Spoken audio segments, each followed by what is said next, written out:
चला नमस्कार विद्यार्थी मित्रांनो, पहा लक्षात घ्या, आम्ही उद्या येलोत सकाळी पंढरपूर या ठिकाणी. तर आपल्या ऑनलाईनला त्या ठिकाणी महत्त्वाची गोष्ट, ज्यांना ज्यांना सहज वाटलं सहज आपण तिथे एक भेट घेऊया. आणि आम्ही जवळपास 30-35 मुलं आहेत आमच्या क्लासचे. तर आम्ही सर्वजण त्या ठिकाणी येणार आहोत. आपल्या महाराष्ट्राचं जे आराध्य दैवत म्हणून आपण ज्यांना ओळखतो, तर त्या विठ्ठल मंदिराचं दर्शन घेण्यासाठी. आणि सहज भरपूर मुलांची इच्छा होती की त्या ठिकाणी यावं, म्हणून त्या ठिकाणी यायलोत. 11 तारखेला सांगली या ठिकाणी आपला कार्यक्रम आहे, गुणवंत विद्यार्थी सत्कार समारंभ. त्याही ठिकाणी आपण भेटणार आहोत. आणि आपली नवीन बॅच 5 ऑगस्ट या तारखेला चालू व्हायली आहे. तर त्यांनी जे काही मुलांचे प्रॉब्लेम असतील त्यांनी पर्सनली शेअर करून त्यांनी यायचे. त्याच्यानंतर ज्यांना कोणाला शक्य नाही त्यांना सर्वात महत्त्वाची गोष्ट, आपली जी काही ऑनलाईन बॅच आहे फक्त 1000 रुपयामध्ये, आणि सर्व विषय त्या ठिकाणी मी क्लिअर करायलो. तीही बॅच तुम्हाला त्या ठिकाणी क्लिअर करता येईल. आता ह्या सर्व गोष्टी झाल्या असताना यूट्यूबला येऊन केवळ नुसतं आपल्या बॅचचं प्रमोशन करण्यासाठी किंवा मी कुठे यालोय म्हणून हे सांगलं म्हणल्यावर तू डायरेक्ट म्हणतो सर आवळा दाखवून कवळा काढायले, म्हणून ते न करता मी काय करालो, काहीतरी शिकवण्याचा प्रयत्न करतो. मग अलीकडे तुला पाहिलं असेल की आपल्या देशामध्ये आपण नेहमी म्हणालो लोकशाही आहे, कुठंतरी म्हणालो हुकुमशाही चालू झाली, कुठंतरी कोणतं सरकार काहीतरी करते आणि त्यामध्ये भरडल्या जातो शेतकरी, त्यामध्ये भरडल्या जातो गोरगरिबांचं लेकरं, त्यांना दुभंगल्या जाते स्वतःच्या स्वप्नापासून. आणि मग या लेकरांचं मूळ स्वप्न पूर्ण कोण करणार, यासाठी कुठं कुठं जेव्हा घटनेवर किंवा घटनेच्या आतील भागावर कुठं घाला घालल्या जातो, तेव्हा सामान्य नागरिक या नात्याने आपलं काम आहे ती घटना वाचणं आणि त्या घटनेच्या काही मूलभूत तत्वापर्यंत पोहोचणं. मग त्याचपैकी आपण एक तत्व पाहिलं असेल किंवा महत्त्वाची एक गोष्ट पाहिली असेल, ती गोष्ट होती आपल्या देशाचं राष्ट्रीय प्रतीक. पहा, आता या देशाचे जे राष्ट्रीय प्रतीक आहेत, हे प्रतीक पाहत असताना पहिल्यांदा आपण आपल्या देशासमोर राष्ट्रीय प्रतीक म्हणून जे स्वीकारलं त्याचं नाव आहे राष्ट्रध्वज. काय नाव आहे? राष्ट्रध्वज. मग राष्ट्रध्वज पाहत असताना तुम्हाला माहीत असावं की आपल्या भारतामध्ये आपण एक समितीच तयार केली. त्या समितीचं नाव होतं झेंडा समिती. काय नाव होतं? झेंडा समिती. या झेंडा समितीचे अध्यक्ष होते पोरहो जे.बी. कृपलानी. कोण होते? जे.बी. कृपलानी. आणि म्हणून लक्षात घ्या की आपल्या देशाचं संविधान 26 नोव्हेंबर 1949ला लिहून पूर्ण झालं. आपल्या देशाचं संविधान लिहायला 2 वर्ष 11 महिने 18 दिवस एवढा कालखंड लक्षात घ्या. भारतरत्न विश्वभूषण डॉक्टर बाबासाहेब आंबेडकरांना लागले. बाबासाहेब आंबेडकरांना हे संविधान लिहायला 1082 दिवस लागले. आपल्या देशाचं संविधान लिहायला 63,96,739 रुपये 35 पैसे, अंदाजित किंमत 64 लाख रुपये लिहायला आपल्या देशाच्या संविधानाला लागले. आणि संविधानावर कोण चित्र टाकण्यासाठी पैसे घेतले, संविधानाला कोणी हिंदीमध्ये ट्रान्सलेट करायला कोणी पैसे घेतले, संविधानाला कोणी इंग्रजीत ट्रान्सलेट करायला कोणी पैसे घेतले, कोणी बंगाली भाषेत ट्रान्सलेट करायला पैसे घेतले. निस्वार्थ सेवा देणारा एकच माणूस होता, त्या माणसाचं नाव डॉक्टर बाबासाहेब आंबेडकर. म्हणून लक्षात घ्या, तुम्ही कर्म करत राहा, एक दिवस इतिहास तुमचं नाव घेते. म्हणून आज काही जरी झालं तर संविधानाचे जनक, भारतीय राज्यघटनेचे शिल्पकार म्हणून आपण एकच नाव पुढे घेतो, ते नाव म्हणजे डॉक्टर बाबासाहेब आंबेडकर. सहज घेत नाही, कारण त्यांचं कार्य तेवढं महान आहे. मग या संविधानामध्ये मेन गोष्ट काय होती, आपल्याला झेंडा का स्वीकारायचा आहे. 1857चा उठाव झाला. या 1857च्या उठावामध्ये 12 कोटी भारतीय लोकांना 27 इंग्रजांनी पळूपळू हाणलं. कारण काय? आपल्यात एकजूट नव्हती. कारण काय? आपण याची त्याची उच्चानिंदी करणे, याच्या तिच्या टीका टिवाळणी करणे, याला वाईट म्हण त्याला वाईट म्हण, बाहेरचे लोक बोकांडीवर घ्यायची सवय आपल्याला. त्या इंग्रजांनी आपल्याला पळूपळू हाणलं. कारण काय? आपल्यात एकजूट नव्हती.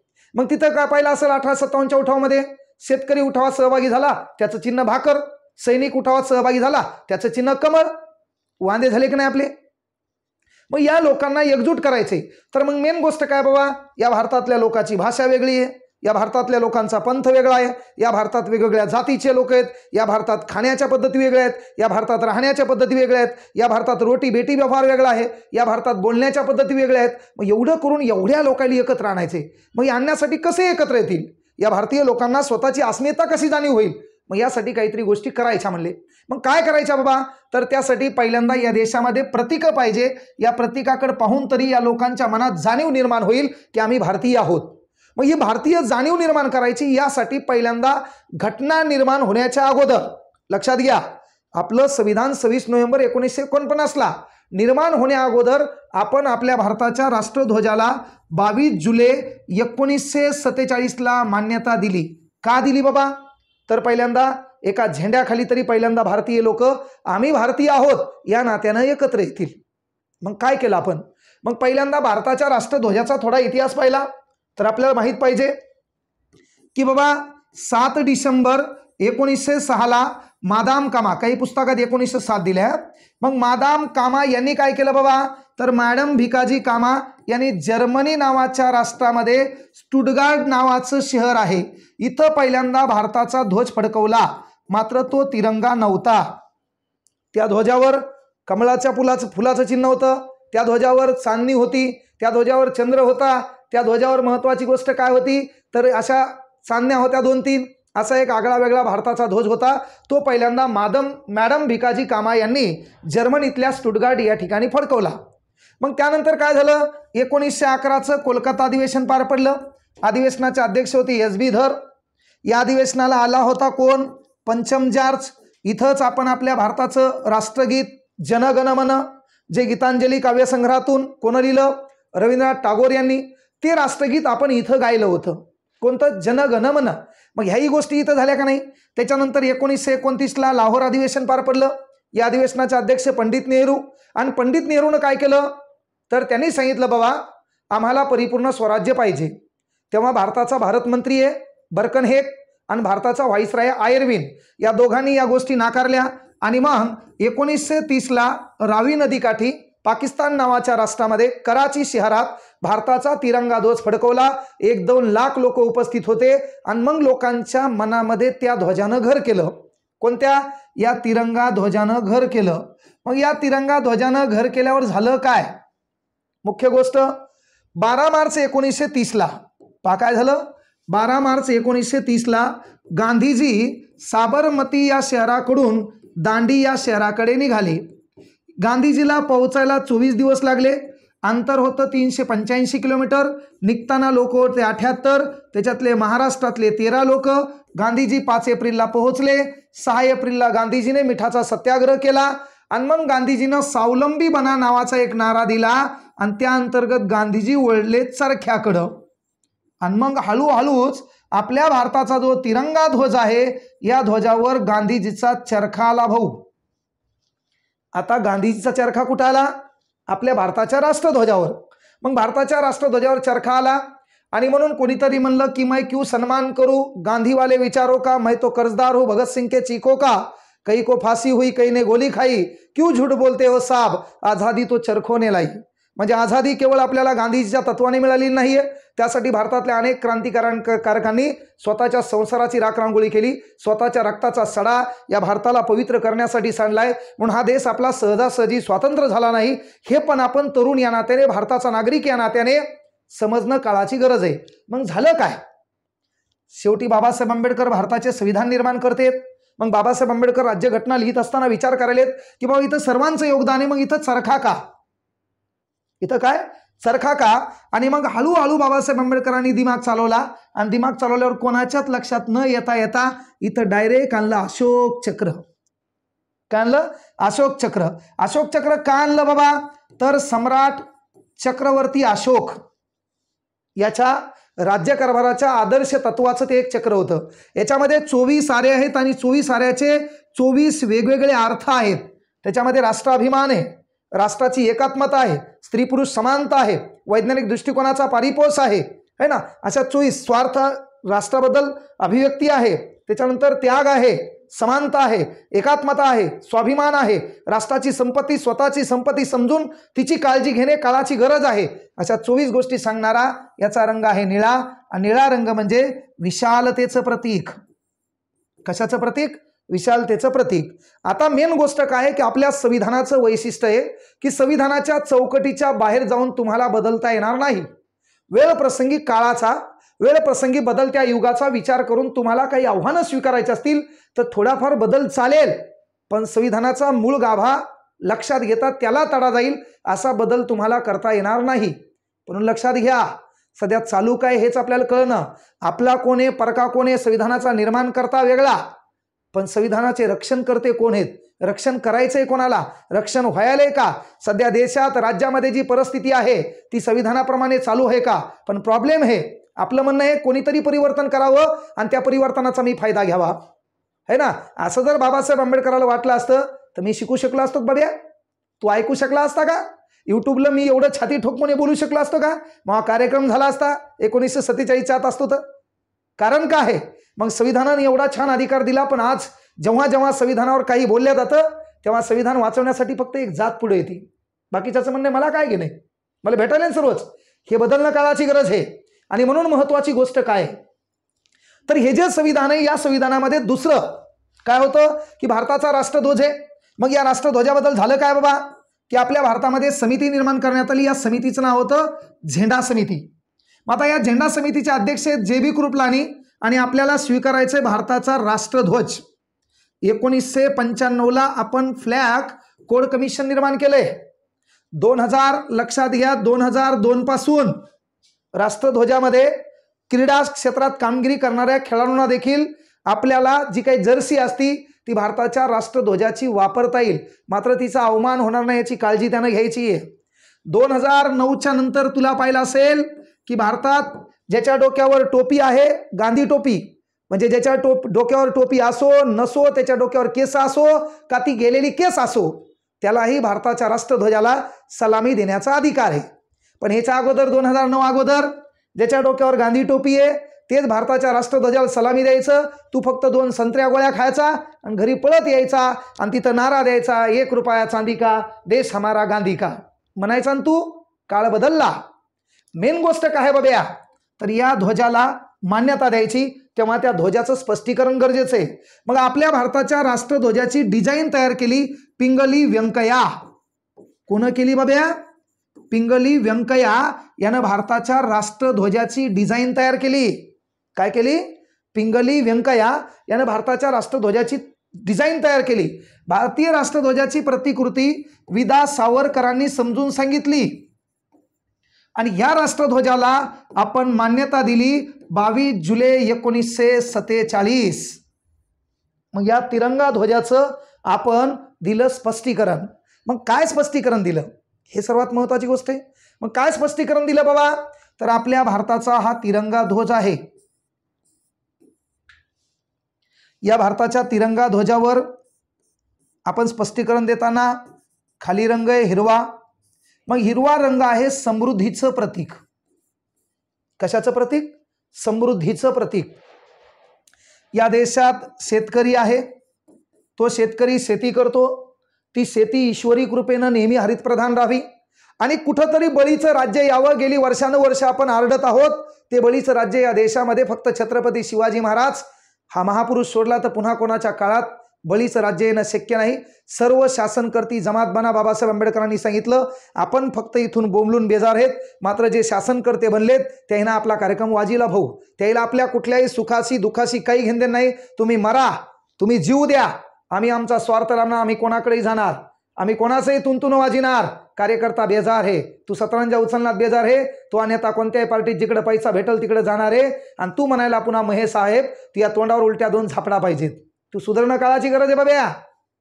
येणारा काळ तुला कळेल. आणि म्हणून काय म्हणतात बाबासाहेब आंबेडकर म्हणले होते काय, की तुमच्या समाजासाठी, तुमच्या प्रवाहासाठी, तुमच्या पंथासाठी तुम्ही लढत असाल, ते लढताना कदाचित मागे फिरू नका, कारण येणाऱ्या अवलादी म्हणतील आमचा बाप नामर्द होता. पण तुमच्या समाजासाठी, तुमच्या जाती पंथ धर्मासाठी तुम्ही लढत असाल आणि तुमच्या समाजाला तुम्ही न्याय मिळवून दिला आणि तो न्याय मिळवून देत असताना काही गद्दाराकडून तुम्ही मारल्या गेले तर येणाऱ्या पिढ्या तुमच्या मृत्यूचा बदला घेतील. म्हणून लक्षात घ्या, काळ सर्वांचा आहे. कळलं का? आज वेळ त्यांची असेल, येणारा काळ आपला आहे, ती वेळ देखील येणार आहे. फक्त जरासं समय का सबर करो, सब कुछ अच्छा होने वाला है. मेन गोष्ट काय आहे, मग खाली रंग हिरवा समृद्धीचं प्रतीक आहे. कशाचं प्रतीक आहे? समृद्धीचं प्रतीक आहे. म्हणजे या देशातला शेतकरी त्याच्या चेहऱ्यावर नेहमी स्मित हास्य असावं, त्या शेतकऱ्यांचं राज्य या राज्यामध्ये देशामध्ये यावं, यासाठी हा रंग आपण हिरवा स्वीकारला आहे. मधामध्ये रंग हे बाब्या पांढरा. इसवी सन ख्रिस्तपूर्व 623 ते 563 या कालखंडामध्ये जन्माला आलेले शाक्य मुनी सिद्धार्थ एक राजा असून त्या राज्यवस्त्राचा त्याग करून जगाच्या दुःखाचा शोध घेण्यासाठी एका माणसाने करंगळीवर जगाचं दुःख मोजलं आणि परिपूर्ण जगाला शांततेचा संदेश दिला. ते तथागत गौतम बुद्ध यांच्या मार्गावर या भारतातल्या प्रत्येक नागरिकांनी चलणं काळाची गरज आहे. गल्ली कोपऱ्यात राहून केस वाढवून याच्यावर त्याच्यावर हुमरी दुमरी करण्यापेक्षा आपण भारतीय नागरिक आहोत आणि भारत माझा देश आहे, सारे भारतीय माझे बांधव आहे, ही जी काही शिकवण आहे ती भारताच्या कानाकोपऱ्यात पोहोचावी आणि खऱ्या अर्थानं आपण हा धर्म हा देश कुठंतरी गौतम बुद्धाच्या शिकवणीवर चालावा. यासाठी मधामध्ये रंग आपण पांढरा शांततेचं प्रतीक म्हणून स्वीकारलाय.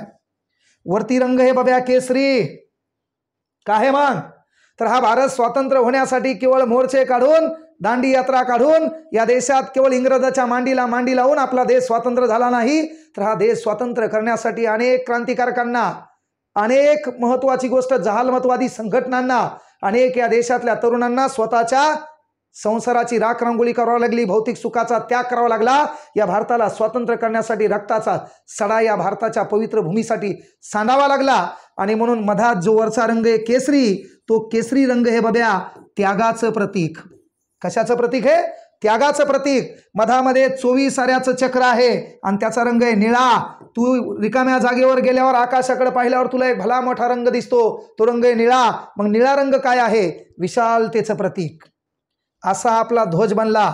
याचं स्पष्टीकरण विनायक दामोदर सावरकरांनी दिलं आणि 22 जुलै 1947ला घटना समितीमध्ये जी झेंडा समिती होती त्या झेंडा समितीनं आपल्या देशाला राष्ट्रध्वजाची स्वीकृती केली. त्यानंतर प्रत्येक देशाला राष्ट्रीय प्रतीक असतात. जसं काही देशाचं राष्ट्रीय प्रतीक आहे अर्धचंद्र, आपल्या बाजूला असणारा दलिंदर देश पाकिस्तान. काही देशाचं राष्ट्रीय चिन्ह आहे कशाचं? गुलाबाचं फूल, सर्वात मोकार कुटाने तिथं इराक. काही देशाचं राष्ट्रीय चिन्ह आहे द्विमुखी गरुड. काही देशाचं राष्ट्रीय चिन्ह आहे झेप घेणारा वाहक. काही देशाचं राष्ट्रीय चिन्ह आहे लिली. काही देशाचं राष्ट्रीय चिन्ह आहे मकेचं कणीस. काही देशाचं झेप घेणारा वाहक द्विमुखी गरुड, सिंगल गरुड है ना. असे प्रत्येक देशाचे प्रतीक आहेत.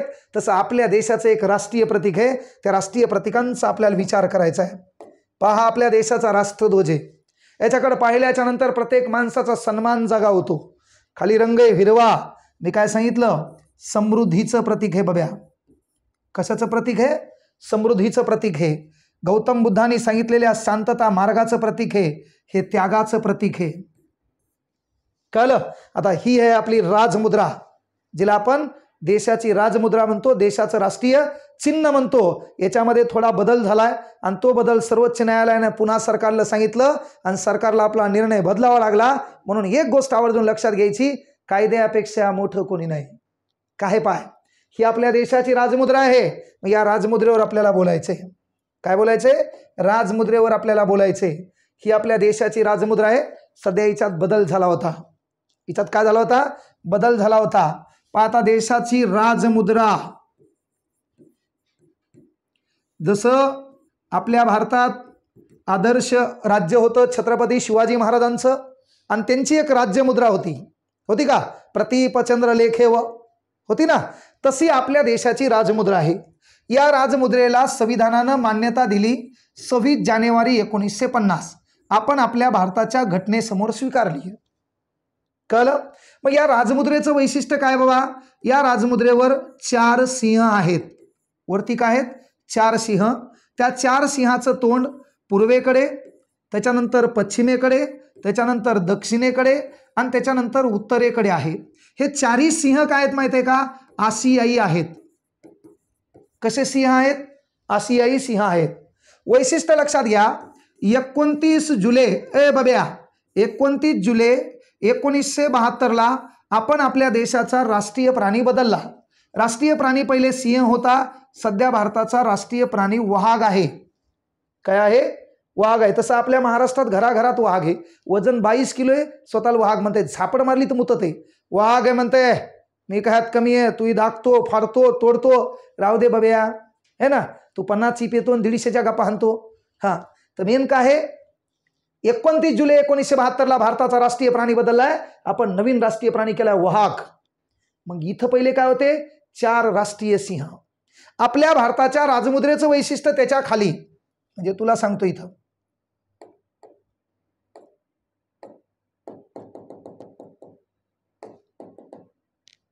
हे लक्षात घे इथं.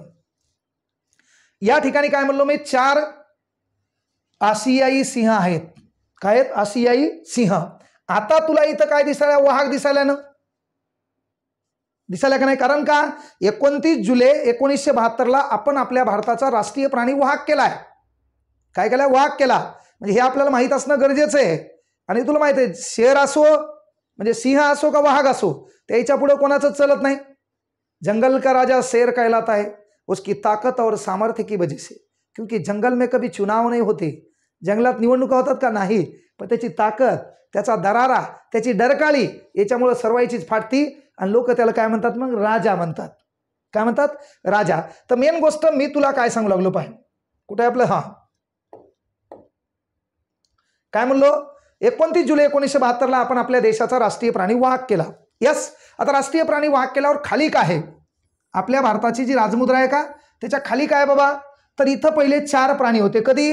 सम्राट अशोक, सम्राट चक्रवर्ती अशोक यांच्या सारनाथ या संस्थानावरून आपण जेव्हा हे स्वीकारलं तेव्हा ते कमळावर होतं, उलट्या कमळ.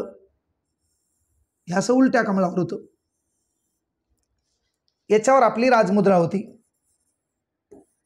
याच्यावर काय होती? आपली राजमुद्रा होती, उलट्या कमळावर. आणि तिथं काय होतं? तर त्याच्या पूर्वेकडे होतं हत्ती, त्याच्या पश्चिमेकडे होता, हे तुला माहित पाहिजे, त्याच्या पूर्वेकडे काय होता? हत्ती, त्याच्या पश्चिमेकडे काय होता? बैल, त्याच्या दक्षिणेकडे काय होता? वाघ, आणि त्याच्या उत्तरेला काय होता? घोडा. कळलं? मग आता जर आपल्या भारताची राजमुद्रा आपण पाहिली तर या भारताच्या राजमुद्रेला हे तुला माहित असणं गरजेचं आहे. काय आहे बाबा? तर आपल्या भारताची जी राजमुद्रा आहे त्या भारताच्या राजमुद्रेमध्ये सध्या काय म्हणलो, वरती 4 आशियाई सिंह, वरती 4 काय आहे? आशियाई सिंह. पहा खाली काय म्हणलो आपण सध्याच्या राजमुद्रेवर, जी आपल्या संविधानानं 26 जानेवारी 1950ला स्वीकारलेली राष्ट्रीय प्रतीक. मग त्याच्या पूर्वेकडे काय आहे? तर त्याच्या पूर्वेकडे आहे, लक्षात घ्या, बैलाचं चित्र. आपल्या देशातली जी कष्टकरी जनता आहे, या कष्टकरी शेतकरी वर्गाच्या मदतगार किंवा त्या कष्टकरी जनतेचं प्रतीक म्हणून आपण आपल्या भारताच्या प्रतीकावर पूर्वेकडे स्वीकारलेला प्राणी आहे बैल. त्याच्या डावीकडे आहे घोड्याचं चित्र. घोडा म्हणजे वेगवानतेचं प्रतीक. या भारताला लक्षात घ्या समृद्धशील करण्यासाठी भारतातल्या प्रत्येक नागरिकांनी स्वतःप्रती जागृत राहणं, स्वतःच्या विकासाप्रती जागृत राहणं आणि स्वतःचा विकास करता करता या राष्ट्राचा विकास करणं हे प्रत्येक नागरिकाने विसरता कामा नये.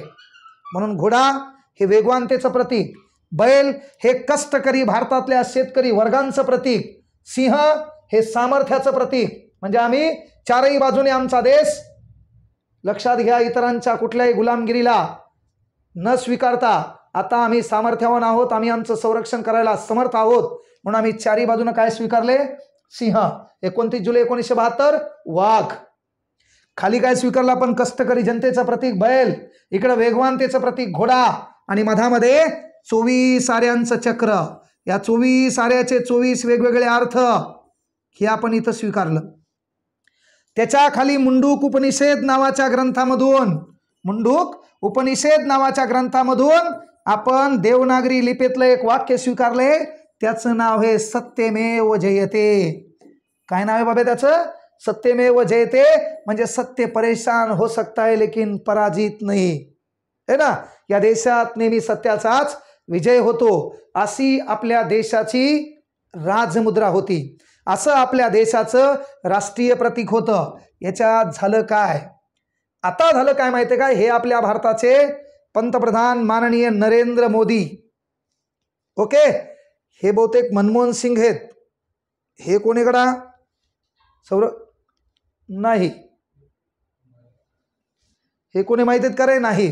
म्हणजे आता यानं काय केलं? आपल्या देशाची जी राजमुद्रा आहे, आपल्या देशाचं जे राष्ट्रीय प्रतीक आहे, याच्यात बदल केला. हे जे वाघ होते, हे जे सिंह होते का, याचं तोंड यानं फाडलं.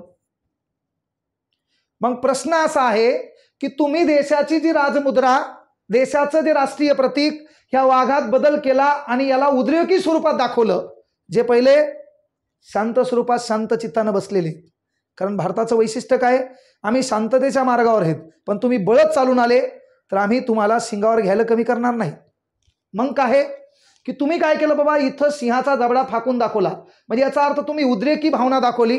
मग उद्रेकी भावना जर तुम्ही विदेशी किंवा परकीय राष्ट्रांना दाखवत असाल तर आपल्या बाजूला ते फटुरा देश आहे पाकिस्तान, त्याचं खायचे वांदे आहेत.